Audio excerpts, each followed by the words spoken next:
My memories of Dad's music start when I'm about 3. We live in a rented post-war house with scant furnishings, yet somehow there's a sense of abundance. Dad sits on a kitchen chair playing a worn Paolo Soprano piano accordion, fisarmonica in Italian. It's one of the first words I learn. The pearly inlay of the grille is deep emerald green. His foot taps like a metronome. His head turns to almost rest on the accordion bellows.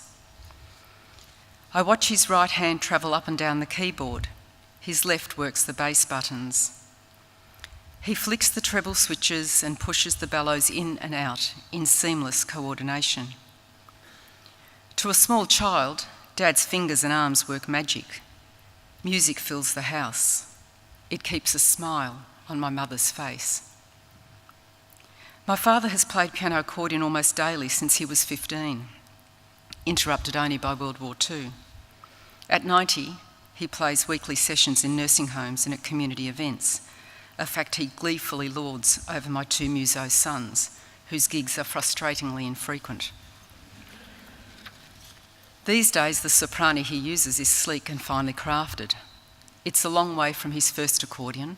That one was a 3rd standard size, a childhood gift from his father. He keeps it in a corner of his wardrobe, carefully wrapped in blankets to protect it and all the memories caught in its bellows. I fear the day when Dad's accordion will fall silent. Perhaps that's why, in 2007, I cajoled him into a recording studio in Altona North. "Has your accordion got a jack?" the sound engineer wants to know. "Who is Jack?" Dad replies, puzzled.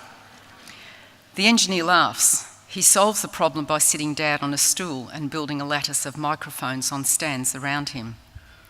Dad flexes his fingers to warm up. The middle finger of his right hand is permanently bent. An industrial accident at the Wiltshire File Company had cut deeply into his tendons. In the 1950s, there was no microsurgery. Dad adjusted his life around the restriction, and in spite of it, his fingers on the keys are dexterous. Soon the strains of Lilli Marlene fill the air.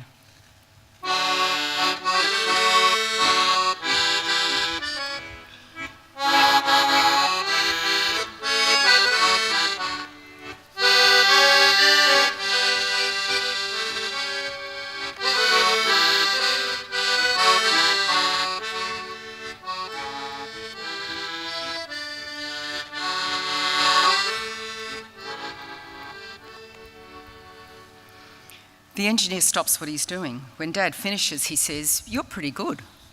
This was the first song I learned. I learned from my wife before we married. Dad looks away, his eyes moist.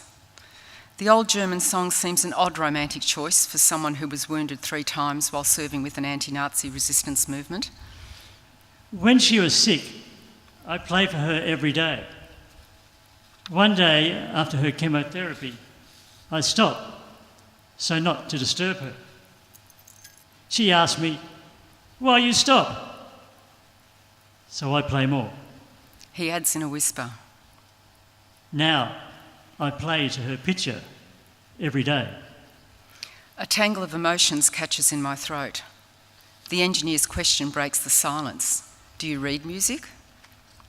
I play by ear, Dad says, flicking his earlobe.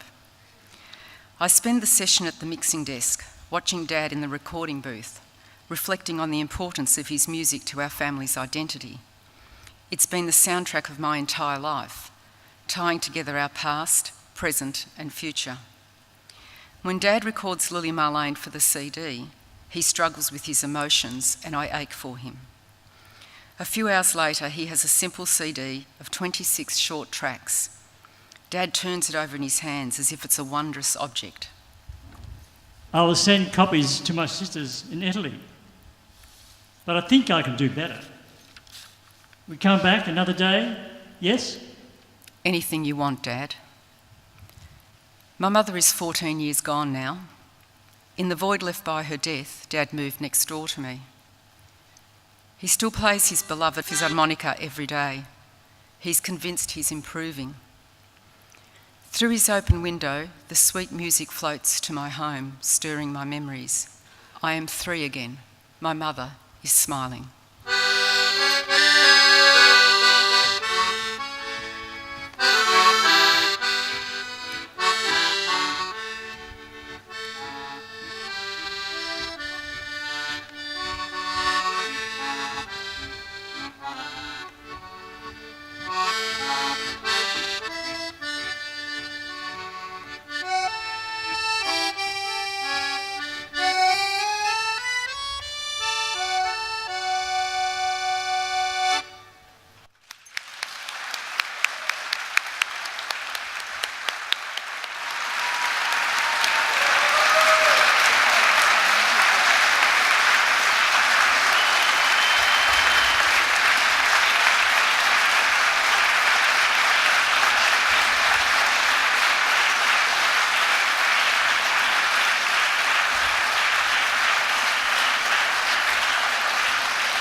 Thank you.